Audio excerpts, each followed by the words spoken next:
the triangle, in a sense, is the deity. But things are changing, and you have the Ista. Then you have to make the adjustments in life to stay in touch with the Ista. Do you also think about harmonize with other people at the same time, or only your own? That's a good point, because this is really the difference between the two. This is not about the people. This is about the relationship. And you're just observing it. And so you're not in the people. You're in this invisible thing that exists between you. And you're trying to accomplish that and achieve that. Well, the other one is there's an object.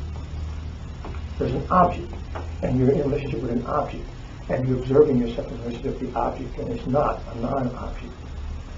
The question is which one do you think is etheric and which one is astral? Well, this one's etheric. And the reason is because this is content in the world, which I'm taking on and establish a relationship with it. This is not true content. This is an apperception. This is an apperception, which is nature of the etheric.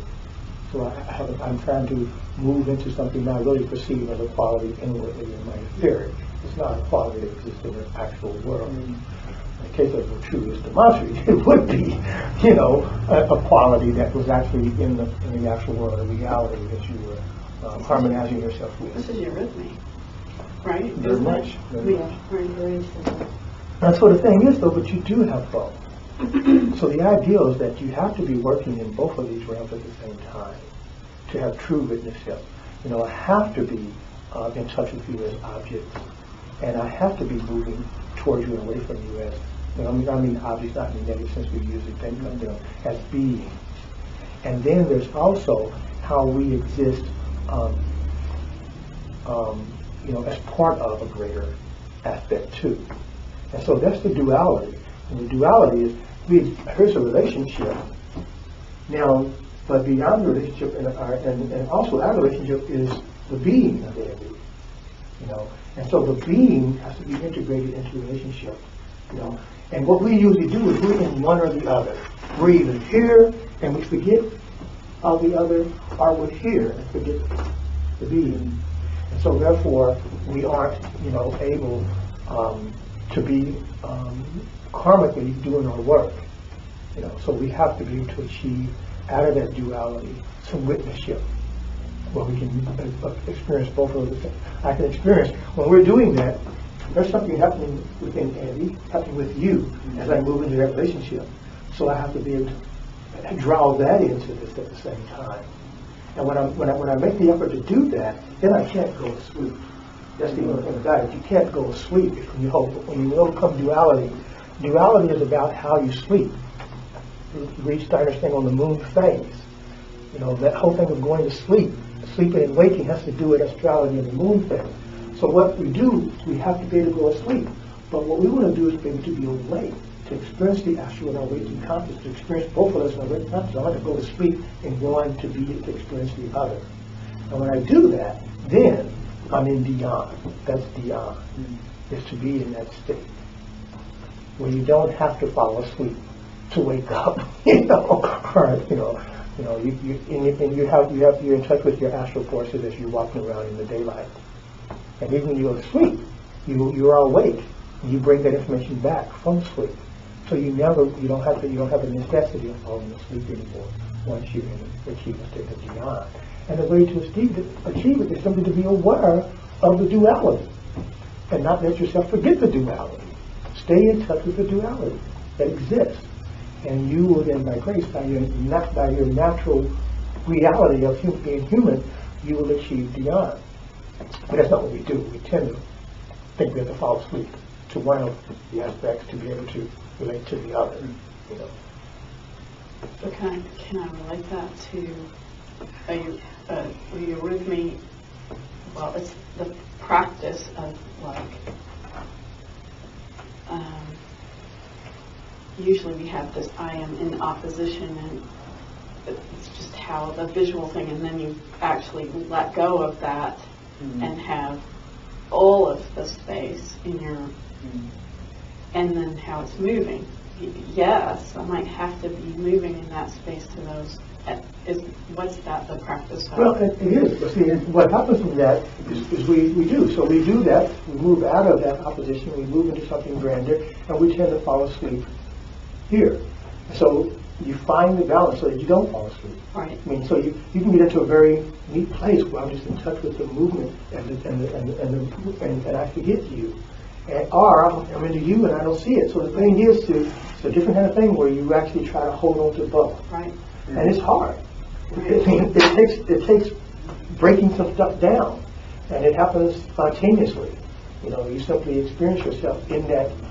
What's the word they're using? Well, that you experience yourself in that zone. You know, you know that. Oh wow, you know, I'm in both of these places at once. I can experience it. You know, I'm witnessing it. You know, and it only happens because you practice the duality, to be in touch.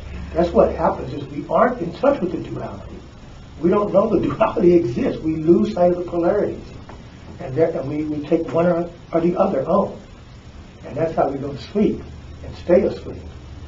You know, so someone wakes up and says, no, look over here. Look at this other side. Look at this side. You know, find the capacity to hold both sides at the same time. Mm-hmm. And then you have that thing where you do something new. You know, you achieve something vertical as opposed to horizontal. Mm-hmm. So that first one where you were walking towards something and witnessing yourself, you're saying that's astral? Right. The witnessing, astral. It's the witnessing aspect that's the astral part? Well, no, not the witnessing aspect. The astral part of it is that I am my motive is content that is astral in nature. Our being and objects and things like this, like when you do Dhyana, you're taking something on and you're trying to make it your focus. And so that's astral. Whenever you take on, you know, things like color and shape and flames and whatever, that's the astral. You know. Now in the other case, what you do is you contract the etheric energy, and the etheric energy then perceives the astral that is not the crude astral. So in one case, you focus in this astral out here to slow the etheric. So I'm focusing on the astral, which is accessible to me. You know, either my ideals or images or things in the world. And what that does is start slowing the etheric. As the etheric slows, then it becomes a receptor of the archetypal astral. And that's why they both achieve the same thing. But when you do pranayama, you don't worry about stuff out here. You consciously try to slow the contraction and achieve the same thing of being able to then hold, have an intuitive experience. Both of them achieve an intuitive experience. One takes the help of the crude astral, the Dhyanas do, to slow the pranayama. And the pranayama slows, and when the pranayama slows, it can take, you're able to remember your experience of the archetypal astral. Because the prana slows, and then it takes that stuff on. You know, the chitta becomes, chitta is able to form stuff that's really a picture of the true astral world. So that's one way you can do it, is through dhyana. The other way you can do it is through pranayama, which is to go directly to the prana and slow it intentionally. And it achieves the same thing. They both achieve the same thing from a different perspective.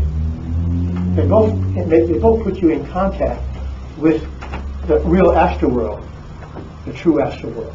But one through the medium of the crude astral that we see here, the crude chitta stuff, and the other through direct control over our own etheric. And so in this way, what are we really doing here? You know, we have an apperception. The nature of the etheric is to perceive the qualities in the world. So I have this quality of triangle.